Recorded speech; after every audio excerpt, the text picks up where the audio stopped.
Hi, I'm going to be doing a series of videos about how I make these fabric ornaments.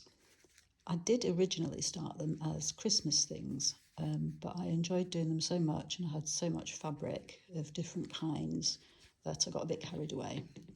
You can see that you can also do Christmas tree shapes and Easter egg shapes as well.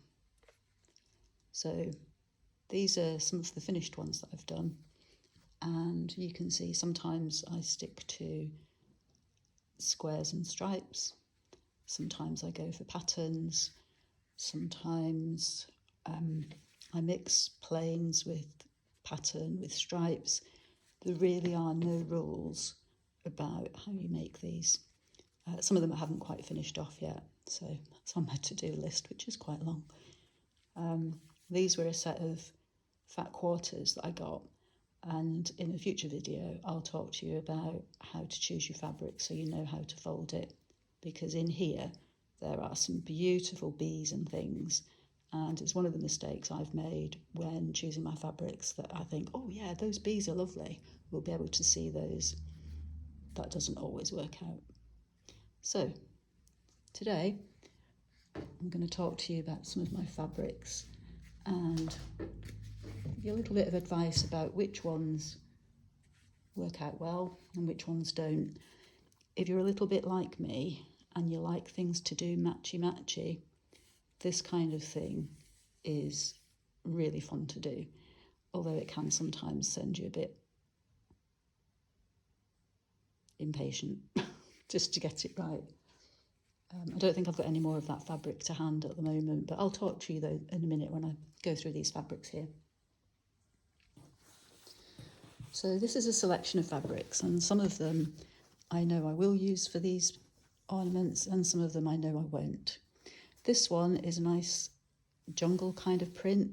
This would be good because it's got lots of different colours and no really tiny distinct pattern, and this would create some really lovely folds when you folded it up. I do like this one, and you can see on here mixing this with a green in the same kind of fabric, although this had more stripes as well as squares, has produced a really lovely ornament. And again, I was very careful about how I folded things up. You can see this was one of my early ones. I wasn't quite 100% accurate, but nobody's going to be looking at it and going, that doesn't match that exactly. So this is a lovely one to use because you don't have to match. I did on that one, but you don't have to. Plain patterns. This is actually a pillowcase because why not? Nice cheap fabric. Stripes. I'll talk you through in a minute how to do some matching with stripes, although it might be in another video. But you can see on this one where some of the stripes I've had going that way and some of the stripes I've had going that way. And I've alternated it around the bowl just to give a slightly different effect. You can have them all going the same way and that will give you a different effect again. But stripes, nice one to do.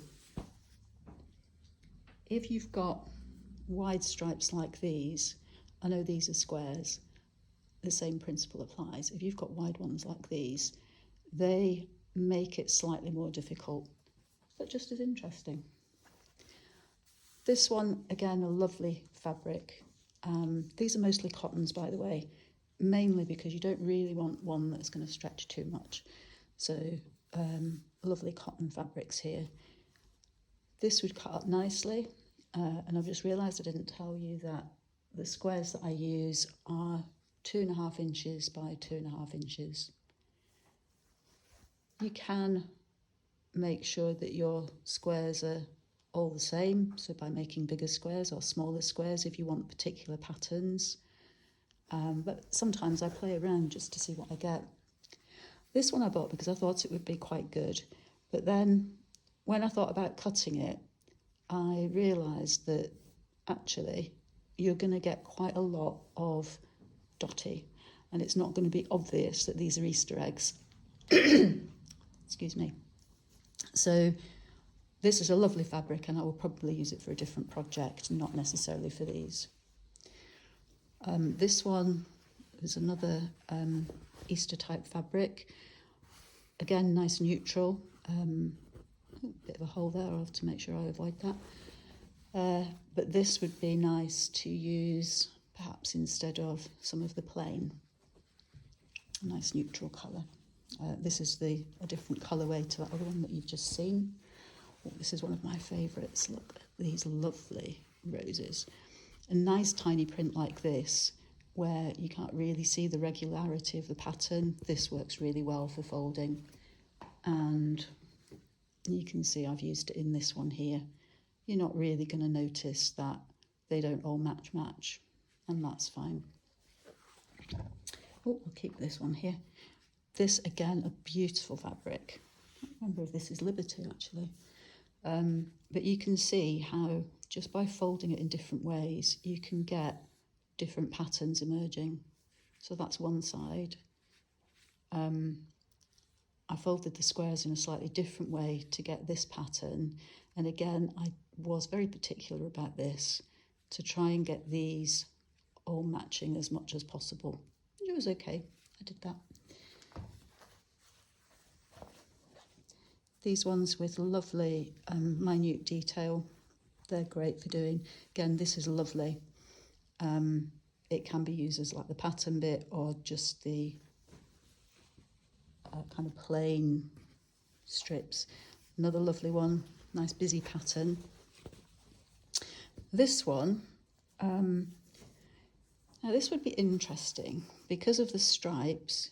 You're going to run into the same kind of problems as if you had thick stripes. So you have to make a decision about how fussy you are going to be. Don't know if that's picking up how that might fold. I haven't cut any of this one up yet because I'm undecided, and it's quite a big piece of fabric, so I'll not use it for that. This one, again, lovely fine pattern. You can either do matchy-matchy like I've done on some of the others, or just do random. This has got a lovely kind of gold effect on it. Now, I've got this series of sewing related fabrics here now, and this, I thought, I love the colourways on this, some of my favourite colours, and I was like, yeah, this will make a really good bauble. And then I realised when I start to cut it up that it's not quite going to show the fact that it is thread bobbins. So, lovely fabric, might not use it for these, although I might use it for the bits to go around the middle, not decided yet. This is another one where, because the sewing machines are really big, lovely fabric, beautiful cotton these are, but possibly not for these particular projects. Although if you're not fussed about seeing the machines, then it's fine because of the mix of colours. This one has a very definite square pattern, and you can choose to, you could end up with some nice folds like this. So you get definite patterns. Again, you do just need to remember that you're going to be overlapping them slightly so that you cover the whole ball, but you could have different things like that. And I'll show you the folds in a different video. Oh, another lovely fabric. Look at these. So this would be quite a fun one, although again, when you do the folding, you're going to get different results. So it won't always be obvious that you've actually got ruler material there, but it would be quite fun to still use. So that's a quick tour through some of my bigger pieces of material that I've got, and I hope you've enjoyed that. I will be back with some more advice and hints and tips on how to cut and fold, and how I use my ruler to decide what patterns I'm going to use and how I'm going to cut the fabric in another video. Thanks very much for your time, and thank you for watching.